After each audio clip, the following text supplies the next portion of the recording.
Hi everyone, welcome to another Tryton video. So I've been getting a lot of requests to go over the gear that I use in the studio, so today we're going to be going over that, so come on in. So let's begin.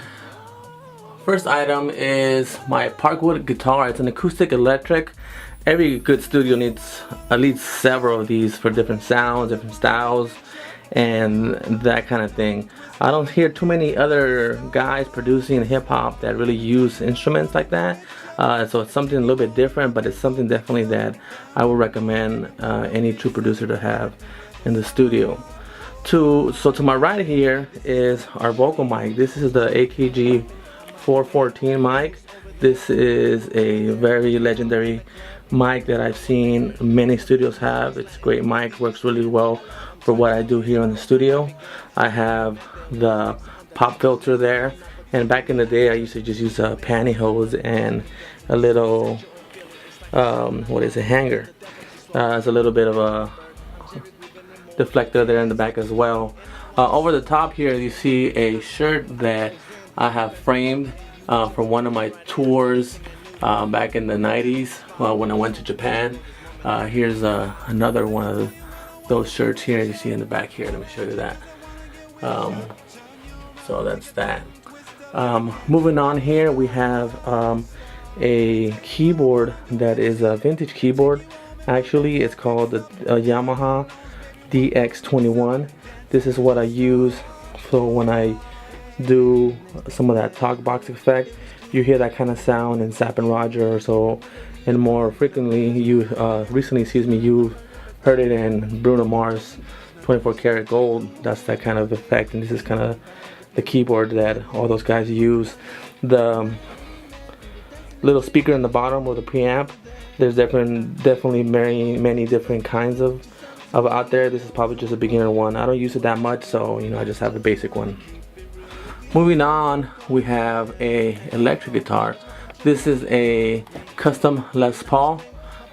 You hear this in the song Dancing with the Star. You hear the wah-wah guitar, and this is where I do that. I'm not the best guitar player, so it does take me a few takes, and I just am just patient, and that's how I do it. Moving back a little bit, I forgot to mention these guys here. So this is these are my horn, my saxophones. In the right, the bigger one, you see that's a tenor. That is a Summer Mark 6 vintage from 1969. And then to the left is my alto. That's a Cannonball that I have there. It's a great horn to that one. Moving back to my left, we're gonna go to the keyboards. The keyboards that I have here, this is a couple standard ones that I have. So the top one you see here, it's a Yamaha, the M06. That one is great. The keyboard sounds on there are phenomenal. I use that in a lot of different tracks.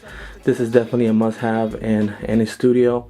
You could get some cool drum sounds out of there, synths, and just a very versatile keyboard.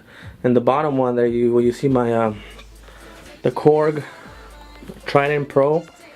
This is the older keyboard that I had.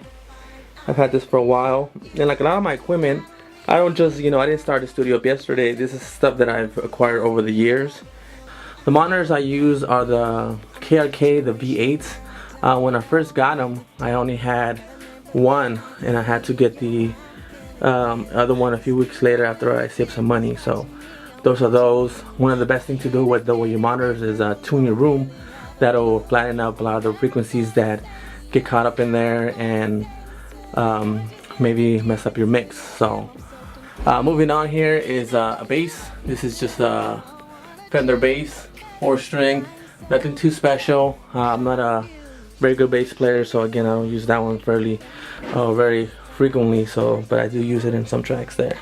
Moving on to our A to Ds, the Presonus Firestudio, the Behringer Ultra Curve Pro. That's what I use to keep the room tuned and to keep my frequencies flat so that my mixes come out better. Another very important piece of gear is right on top of that. The black one is kind of hard to see, but this is the power conditioner, and what this does, it keeps the power more constant, protects you from surges, and protects your gear from getting blown out. Moving on to the computers, I have a couple of them here. So this is a Mac that I use the Logic Pro and the Final Cut on. I do have another one. This is just a monitor one up for the top one. That's a PC that I have here, and that one's here in the bottom. That's for some other vintage gears or software that I have, so I keep that around, so I transfer my projects into that later. One of the key features into getting a good recordings, though, I would say, is the preamp.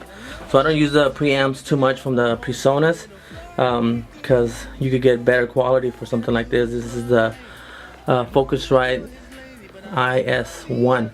So it's just a single output, but it makes you have the best, cleanest kind of sound into your recording as possible.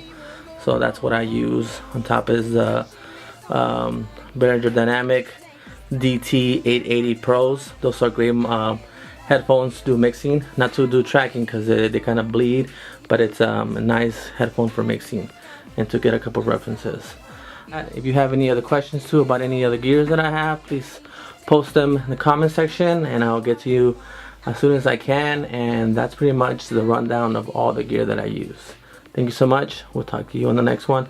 Please like, subscribe, and visit our website for any upcoming events, any new songs you would like to purchase, and all that good stuff. Thank you so much. Peace.